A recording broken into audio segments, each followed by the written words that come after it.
नमस्ते।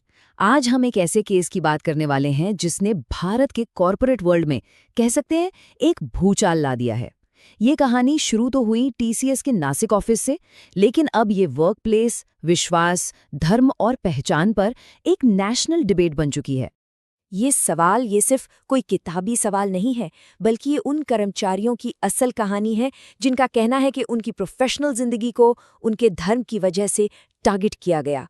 तो चलिए समझते हैं कि कैसे एक ऑफिस का झगड़ा एक इतना बड़ा राष्ट्रीय मुद्दा बन गया।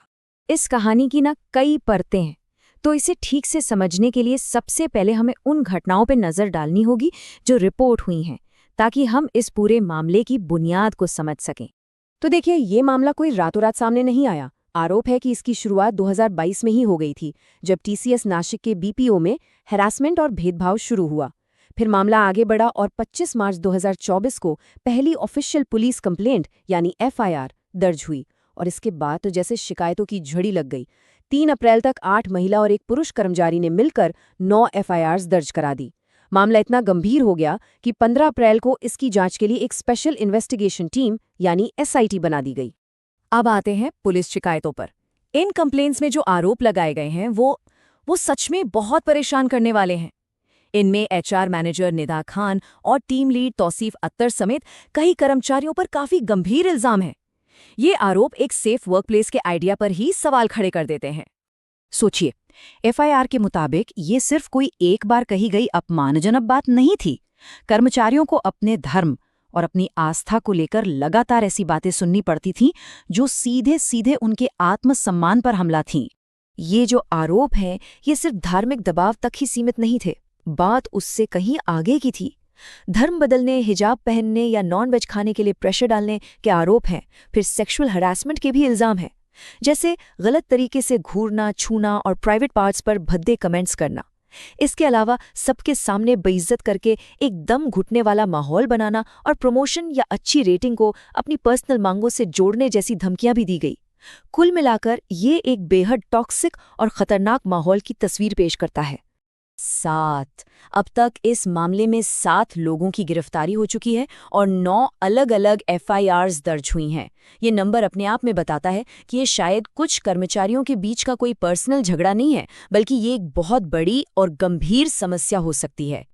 अब बात करते हैं टीसीएस की। टीसीएस एक ऐसी कंपनी जो हमेशा अपने कॉर्पोरेट वैल्यूज और एथिक्स पर गर्व करती है, अब इन आरोपों की वजह से एक बहुत मुश्किल जांच के घेरे में है।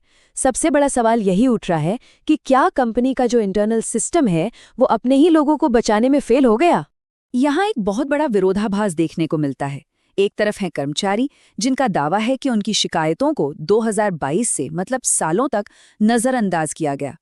वहीं दूसरी तरफ है कंपनी का ऑफिशियल स्टैंड, जो हरासमेंट पर जीरो टॉलरेंस की बात करती है। कर्मचारी कहते हैं कि एचआर मैनेजर ही मुख्य आरोपी थी, जबकि कंपनी कहती है कि आरोपी कर्मचारियों को सस्पेंड कर दिया गया है। कर्मचारियों का आरोप है कि इंटरनल कमेटियों ने कुछ नहीं किया और अब कंपनी कह रही है कि एक इंटरनल जांच शुरू हो गई है। तो सवाल उठता है, क्या कंपनी ने एक्शन तभी लिया जब उसकी इज्जत दांव पर लग गई? तो फिर ये आखिर है क्या? क्या ये कंपनी की पॉलिसी की नाकामी है, या फिर कुछ ऐसे लोगों के नाकामी है जो पावर की पोजीशन में बैठे थे? ये सवाल इस पूरे मामले की जड़ में है। लेकिन कहानी यहाँ खत्म नहीं होती। क्या ये सिर्फ एक टॉक्सिक वर्कप्लेस का मामला है, या इसके पीछे कोई बड़ा एजेंडा भी हो सकता है? अब कुछ सोर्स और जांच एजेंसियां इस एंगल से भी जांच कर रही हैं। और इसी जांच के दौरान लव जिहाद जैसा एक बहुत ही विवादास्पद शब्द भी सामने आया है। अब ये एक ऐसा टर्म है जो कुछ सोर्स इस्तेमाल करते हैं, और ये एक कथित साजिश की तरफ इशारा करता है, जहां मुस्लिम पुरुष प्यार का नाटक करके गैर मुस्लिम महिलाओं को धर्म बदलने के लिए टारगेट करते हैं। जाहिर है ये शब्द अपने आप में बहुत पॉलिटिकली चार्ज्ड है। जो लोग इसे एक संगठित रैकेट मान रहे हैं, वो एक कथित मोडुस ऑपरेंडी यानी काम करने के एक तरीके का जिक्र करते हैं।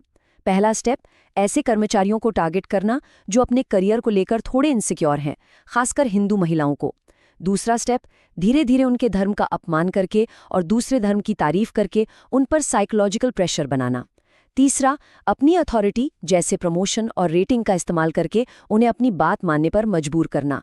और चौथा स्टेप, जो बात न माने उसे सजा देना ताकि बाकी लोगों के लिए एक मिसाल कायम हो। और अब ये मामला सिर्फ कॉर्पोरेट हेरफेर का नहीं रहा। पुलिस अब इसमें संभावित टेरर लिंक और देशद्रोह के एंगल से भी जांच कर रही है। एक सोर्स ने तो यहां तक आरोप लगाया है कि मुख्य आरोपी का कनेक्शन दिल्ली में हुए एक पुराने बॉम्ब ब्लास्ट केस के सस्पेक्ट से भी है। ये इल्जाम मामले को एक बिल्कुल नए और कहीं ज्यादा खतरनाक लेवल पर ले जाता है। तो जैसा हमने देखा, ये टीसीएस का मामला अब सिर्फ एक कंपनी का अंदरूनी संकट नहीं रहा। ये भारत के समाज में जो कल्चरल फॉल्ट लाइंस हैं, जो गहरी दरारें हैं, उन्हें सामने ले आया है। और इसकी वजह से एक बहुत बड़ी पोलराइज्ड नेशनल बहस छिड़ गई है। इस पूरी बहस में ना दो अलग अलग खेमे बन गए हैं। एक नैरेटिव है जो इसे एक कोऑर्डिनेटेड अटैक या हिंदूफोबिया कहता है। ये पक्ष इसे एक संगठित रैकेट और राष्ट्रीय सुरक्षा के लिए खतरा मानता है। दूसरी तरफ एक दूसरा नैरेटिव है जो इसे अपराध का सांप्रदायिकरण कहता है। ये पक्ष इसे प्रोपेगेंडा और एजेंडा फैलाना बता रहा है और उनका मानना है कि ये सिर्फ कुछ अलग-थलग घटनाएं हैं जिन्हें समाज में विभाजन पैदा करने के लिए इस्तेमाल किया जा रहा है। सोर्स मटेरियल से लिया गया ये कोट उस फ्रस्ट्रेशन को दिखाता है जो एक पक्ष महसूस कर रहा है। ये कोट उन लोगों की भावना को दर्शाता है जिन्हें लगता है कि हिंदू समुदाय के खिलाफ होने वाले अपराधों को अक्सर मेन स्ट्रीम मीडिया में उतनी तवज्जो नहीं मिलती।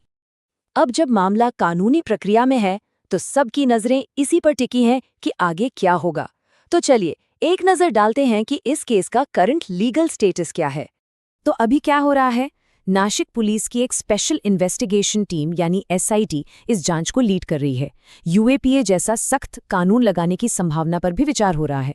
आरोपियों के बैंक खातों की भी जांच चल रही है, ये देखने के लिए कि कहीं बाहर से कोई फंडिंग तो नहीं हुई। मुख्य आरोपी एचआर मैनेजर निदा खान के बारे में पहले खबर थी कि वो फरार हैं, लेकिन अब उसने अग्रिम जमानत के लिए अर्जी दी है। और तो और नेशनल एजेंसियां भी इस पूरी जांच पर नजर रखे हुए हैं, जो बताता है कि इसके नतीजे बहुत दूर तक जा सकते हैं। तो आखिर में ये पूरा मामला हमें एक बहुत ही मुश्किल और ज़रूरी सवाल पर लाकर छोड़ देता है।